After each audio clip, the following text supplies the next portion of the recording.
Well, hello, everyone, and welcome to another great podcast from Doing Business in Bentonville. My name is Andy Wilson. I'm the Executive Director of Doing Business in Bentonville, and today it's going to be such a great podcast. I have to welcome my friend Andy Murray. Andy, welcome to Doing Business in Bentonville. Well, thank you, Andy. It's great to see you. We've had a long-term friendship that goes back many, many years, and so it's always a pleasure when I get a chance to sit down and talk to you. I know. I've been looking forward to this, Andy, and it has been a long time. Just before the podcast, we were reminiscing a bit about all of our wonderful times together at the Soderquist Center for Leadership and Ethics, and our paths have crossed so many times during the years. And Andy, I tell you to our guests, hold on. Is all I can tell you. You're going to be ready for the day because Andy just got back from a big meeting in Atlanta with a group. We're going to talk about that. We're going to talk about a lot of things. Of course, we're going to talk about omnichannel. But Andy, before we get started into all of this stuff, you got to give us an update on what are you doing, man, and where you've had such a wonderful career. Talk to us a bit about Andy Murray. Well, my wife would love to hear this podcast too, I think, right? To say, what are you doing? Yeah. But I came back from NASA 4 years in the UK, which was a wonderful experience but I came back right in March 2020, just as the pandemic was hitting, and tried to figure out how in the world I could retire and do my very best at that. And I failed miserably. And so we have that in common, by the way. Exactly. There was too much yet to do. And so spent a year or two thinking through the most important things I wanted to focus on for this autumn chapter. And I landed in this area of I really want to help companies think through how to drive customer-centric change in a bigger way that leads to better outcomes. And so I just found that to be a real difficult space to be in and lead. And I've seen it firsthand through many different lenses of CPG years and agency years and such. And so I felt like I still had something to help serve people with in that space. And so I decided to jump back in. Good. That's so good. I'm glad you did because you have so much talent and ideas. And you're a great thinker and a processor. At least I've learned so much from you. And I love this idea about change. And change is exciting, isn't it? Yeah. When you think about it. And retail is changing so quickly today. And I'm excited about it.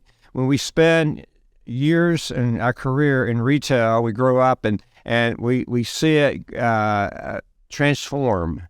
And we're going to get into that. It's really transforming quickly today, but it's exciting, isn't it? Well, it is exciting. I didn't enter retail, Andy, until probably till I turned 50, and that's a bit late to really jump into a completely different type of area. I mean, I've been around retail with agency works, but the agency work was about ideas, right? Right. And the 10 years at Procter was about, strategic learning and thinking and thinking through the future. But then, boy, that first week at Walmart, that first officer meeting, I realized I was on a different planet in terms of speed and knowledge and, quick turnaround and decisiveness and all the things that came with that. And it took me a while to onboard. Matter of fact, I don't think you really onboard into that. You surrender into it. That's how I felt like when Walmart promoted me to officer in the company. I showed up in the home office in Bentonville, Arkansas, and my very first management officer meeting, I like, okay, I don't know where I'm at. And, you're right. You just have to give in. Well, that's exactly right. You don't really feel it until you get to that first officer meeting and you've got, I don't know, a couple hundred people there, and the speed and precision and the questions and the knowledge you have to be on top of your business every single week. Yeah. And I just thought, how do these people do this? And it's crazy. And you really don't see many officers show up and say, they get asked if you're running hard lines and you get a question from Doug or whoever, it's like, tell me about what's going on hard lines. Could you imagine someone saying, well, yeah, it's going pretty well, I think. Maybe somewhere between a 2 and 8 comp. I'm not sure, but, when things are going on track, I'll check with my team and get back to you on that. Yeah. How long would that last? Yeah. Well, I hope you have a great career after that, right? Okay, we're gonna dive in. Andy, I want you to talk a bit about your company, bigQuest. I've looked at your company in detail. It's fascinating. You're right. So share about what you're doing with bigQuest, and then that's going to get us into some areas around omnichannel. We're also going to get into this whole area around retail media. We're gonna dive in deep. So hang on, but let's talk about bigQuest a moment. I think that's a great foundation for us. Sure. Yeah. I mean, I started thinking about bigQuest when I was still back in ASDA, and I was the chief customer officer, which is a different kind of role than you see in a lot of the U.S.-based retailers. I think it's moving more toward that direction. That had been a way they had structured leadership in ASDA and most of the other big grocery retailers in the UK around that concept. So it brought together all the areas that really touch the customer. So I had the product side of private label, the customer experience side of the platforms in e-commerce and such, in addition to pricing strategy and corporate affairs and PR and areas that touch the customer, which is a broader remit than a typical CMO type role. And I learned quite a bit about how to think more holistically around change that has to happen to improve the customer experience. And the customer experience is one of those things that really is driving a lot of culture and corporate agendas today. But how do you do that? Because in operational changes and things like that, it's you put a business case forward, it's based on reduction of hours or something very granular. But how do you figure out what the customer is going to do or respond to something that you haven't done before, right? Very difficult to measure. You have to have a way to do that will get the finance team on board to support a business case, get the IT teams on for if it's a technology change, it has to happen. And so I discovered there's a way to do that works in big companies, and there's a way that it doesn't work as well, right? Okay. And so that's why I formed bigQuest, was to put together 3 really key things that have to work together. The mindset you have to have in the organization, the motivation that you need to inspire in order to do cross-departmental change, because nothing you do for the customer really stands alone in one function anymore. You have to create change across multiple functions. So it's a way you have to think about piloting work, right? You can't go off in a silo somewhere and pop up, 6 months later with a new idea. It needs to be informed by the way the organization is working today in order to have that buy-in. And then method. The last piece of method is how can you simplify this so that you can get traction in a faster way. So that's what it is: method, mindset, motivation, coming together to answer the big questions that you have to answer in order to get focused on the customer. Andy, I think a lot of companies today, especially retail, they're asking the big question about omnichannel. I quoted a quote from Tom Mars at Walmart. I was reading an article. I had Kim Susu here in the studio, and she quoted him, but he said, "The closest store is in your pocket," talking about your phone. Right. Okay. When I read that quote, I had to step back a moment. And then when I was looking at what you do, I thought of that quote. Right. So let's do this. For the people listening, and a lot of retailers, a lot of suppliers are listening and watching, they're trying to figure out omnichannel. And, the integration, all the stuff we do from, in-store, delivery, online, drones dropping stuff out of the sky, all this stuff. And then you got the customer, and she's trying to figure it all out. And, is she picking up? If it's going to deliver it, is she going to brick and mortar? So with that, talk about how you would, if you're one of the retailers or one of today or one of the suppliers, how do you use your formula to think through this? That's a great question, Andy. I think for me, the most important thing is to get real clarity around what is the biggest problem the customer has that's worth solving, right? So I think all innovation, all change, any of the way forward in omnichannel has to start with what's the customer problem that you're trying to solve, and is it worth solving, right? Loads and loads of things are out there, but that should give you real clarity as a starting point. And you'd be surprised how many people are engaged in initiatives around omnichannel, but they don't have real clarity on how does this solve the customer's problem, right? That sounds simple, but it's really powerful. The second thing that goes with that, what I call, you have to have an A to B. Where am I today and where am I going? Right. I start with what's the customer problem we're solving, and then I paint a picture of what's the outcome that I really want to have. And is that outcome as big as it could be? Can I 10x that outcome? What kind of outcome is worth sharing? What would you do that if you solve that problem, the customer would say, man, I got to tell people about this, right? So that's an outcome we're sharing. And you take that A to B as your starting point, then you start working through, what's the biggest barrier I need to overcome? Omnichannel is loaded with challenges. Right. Hundreds of challenges, and you can get lost trying to sort them all out. But you got to find the elephant in the room. What's the single biggest barrier that you need to overcome? Tackle that first and really understand it, and then work through it. And so 2 other questions that go with it. These are the 5 big questions that I really think are important to set out on a journey, a quest, if you will, to solve omnichannel. So the first 2, what's the problem? Second, what's the outcome? Third, what's the biggest barrier? Fourth is, how are you going to measure it? Okay. Right? So we also have a real challenge in omnichannel in figuring out the measurements, right? We get all these new KPIs. There's KPIs for e-commerce. There's different KPIs for the store environments. Which one do I want to look at? Do I want to try to harmonize them all? And you really do need to think through your measurement approach to say, okay, this is how we're going to measure success on getting from that problem to outcome. And then the last one is, what are you going to do every single day? And I learned this from watching Lee Scott implement the sustainability initiative, where he understood real change happens when it's part of everybody's routine and in that daily culture.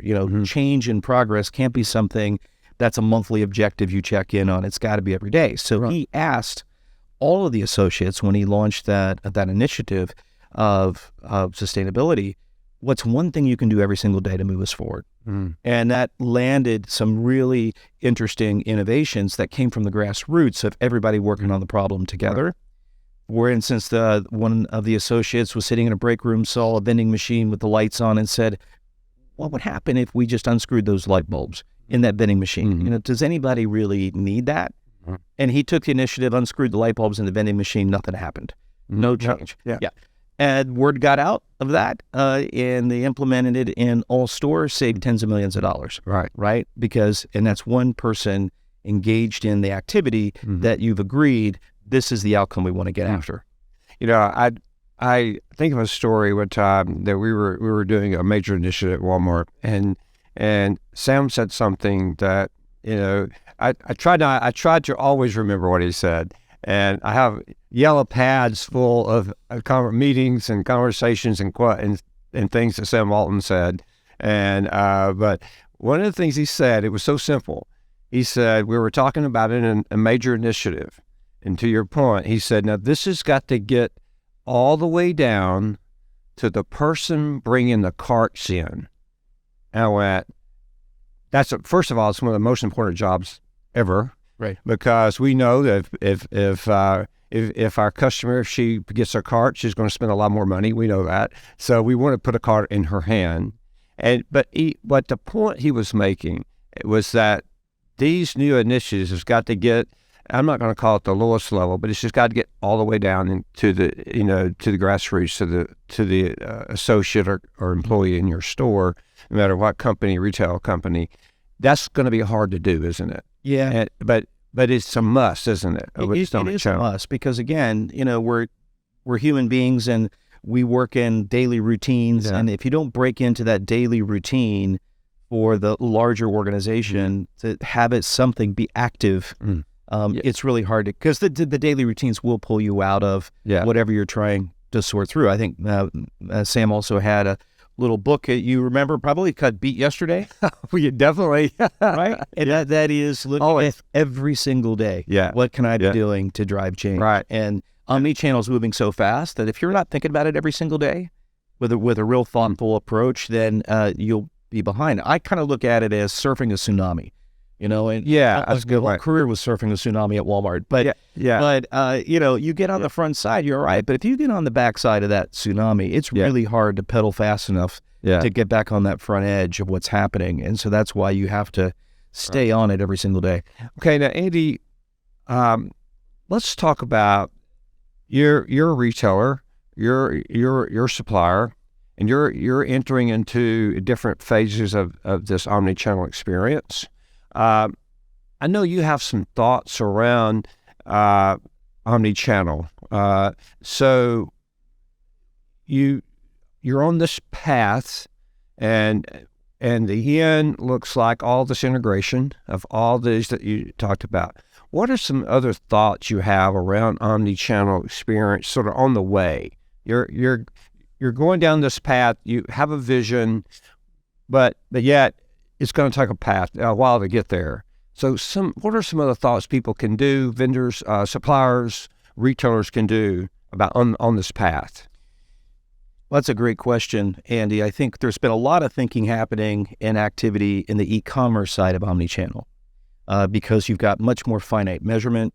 You've got the data right there handy. It's coming in real time, and it gives you a chance to test and learn and see things and understand that space.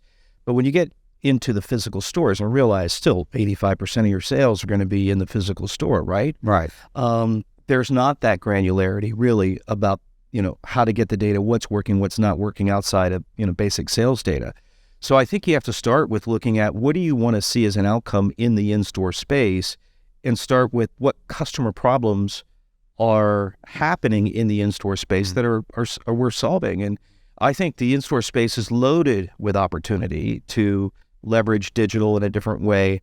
You start looking at the in-store environment, there's a lot of friction. When you walk into a store, if you really understand the customer, you realize that about 90% of what's going on in her or his head is deselecting. They're deselecting, they're opting out of all of this stuff to find out what is it that I'm trying to do. And the friction involved in in-store environments are really incredible. Walk into any category in a typical store, and I'll ask you this one question. If you were a customer, is it easy to work out what's the best value if I'm in the laundry aisle? Okay, well, that's a common question for people on a budget, right? Which is going to give me the best value? Right. Where do you find that information? Can you easily calculate it? I've walked stores with many, many suppliers, and some, with multiple MBAs on the store trip by being in store and asked that question. And 5 minutes later, with their calculators in hand, they still hadn't worked out what should I buy that's the best value. That's a simple question. Now, in an e-commerce environment, you could do a bit more searching and comparing and trying to work it out, but it's a little bit more difficult in store. So start with what problems customers are solving, what jobs are they in that store to do, and then try to find out, is it easy to solve that? And one of the things that I get concerned about in the omnichannel space as we start to look for digital signals from the in-store environment is that we're going to over-index on the phone, the phone in an app-based environment. And from what I've experienced anecdotally and from some of the research I've seen, shoppers really don't want to be using their phone unless it's for a couple specific jobs to be done. It's not about heads down shopping, it's heads up shopping. I don't want to go into an office in this remote work environment and get on Zoom calls and Teams, right? I want to go there to engage physically. I could do that at home. And so that's one of the challenges we have even with remote working. Same way, if I wanted to go online and be on my phone, I'd do that at home. When I want to go to the store experience, I want to have heads up opportunity, and you're shopping with all your senses. And it's a sensorial experience, and the phone is there. If you look at who's got phones open and what they're doing on it, it's usually chatting with whoever sent you on the trip to say, don't forget this, that's what I'm doing. Yes. Or you may be checking off a little app that's got your list there that you're checking down on. But if I have to go in the store and pull my phone out to understand what's the best value, what's new about these products that should be interesting to me, or for discovery, well, boy, I think that's an opportunity for a smart, strategic approach for screens in store to solve those problems and go down that path. What worries me a bit is as the newest thing that's out there from a futurist perspective is let's put more digital screens in store. But, I've learned this the hard way perhaps in the Walmart smart TV days because I had that network when I was in the U.S. Right. Is we learned a ton about that. And just putting TV ads in the store is not solving a customer problem. It might create a revenue opportunity, but it doesn't really solve a customer problem. What solves customer problems are giving them information that's related to that cognitive load they're under and reducing that friction. You know, that is such a great point that is that we could run past as a retailer, as a supplier. You could run past the store, that facility, and that brick and mortar, because a lot of people still are going to that brick and mortar and that store, and you want them to have a great shopping or great experience, total great experience. So I think, Andy, as you still back, that's such good learning and a great reminder for all of us. We can't run past that yet. Well, can I even go a little bit further on that Sure, point? please. Pre-COVID, you would tend to do a lot of your browsing in store in the categories, right? But we learned through COVID in the lockdown that you can get pretty well a lot of your essential items online, right? It's changed that. So then what's the purpose of going into the store? And if you look at that question and say, well, you know, if I'm going into the store, I really want to make sure that there's some discovery, because there's no reason going down an aisle that I can buy routine unless I'm experiencing something new. So I think the priority on browsing and priority on discovery has to go up in a physical store, because there has to be a different experience there than what I could get online that's more valuable to me. And my belief is many categories are overranged and underchoiced. And so if I go into a typical category and all of the SKUs are, just pack size differences perhaps, and loaded with brands and a very small real choice there, and I don't understand what are my choices, what I really am seeing is a lot of muchness in order to fill shelf space, that's not necessarily a great experience.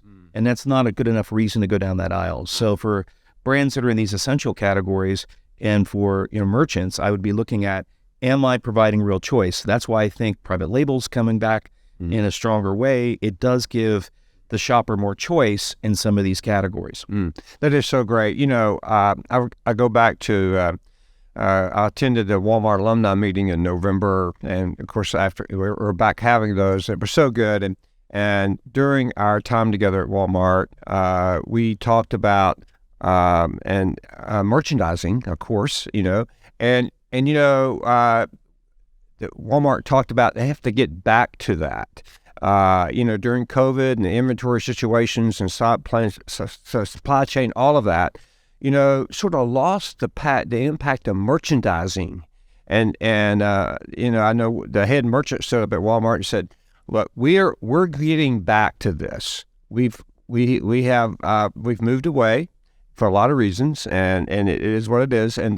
But he said we have to get back to being merchants." And that opened up the wonderful discussion of all of us alumni there that grew up being merchants and being taught being taught merchandising. But that's your point, right? Is that we can't move past being a great merchant. And a merchant is not just the retailer, it's the supplier. They both have to be great merchants. Right. And teach the people in the stores and how to be merchants. Well, this is for omnichannel. It's one of the beautiful things that it'll be really difficult for Amazon to do. Amazon talks about being a store where you can find everything, a store of everything. Yeah. Well, who's got time for everything, right? Right. And so I want a store for everyone. Yeah. But not everything. Yeah. And so Amazon's not a merchant. Right. They're a platform. And so, like, how deep do you have to go on Amazon before you find anything organic? You're seeing pay-to-play, listings and so on and so forth. But, what separates omnichannel is those stores have a chance to really deliver that merchant, that this buyer has worked this category. I can trust this buyer to give me the right choices and the right value. And that's what a merchant does. Yeah. And that's really hard to do if you're just a platform. Yeah, you're right. It just brings back such great memories talking about being a merchant and growing up and at Walmart and learning to be a merchant from the great merchant himself. And so I think that's great learning and a great discussion around omnichannel and the brick and mortar piece, how important that is. So Andy, wonderful, wonderful information. And I like the way you walk through how to look at an issue, a problem, opportunity, and walk through those. And I know people can go to your website, bigQuest.com, and they can look at those 3 steps that you talked about and the questions that you brought up. Yeah, and 100%. And I would really recommend people looking at that, thinking deeply about it, and even reaching out to you for guidance and support on that. We're doing so well, Andy. What I want to do is this. I don't want to stop, okay? Because I want to keep going. So what we're going to do is that we're going to have a part 2 with Andy Murray. So we're going to keep going because we haven't even got into the retail media piece yet that we want to get into.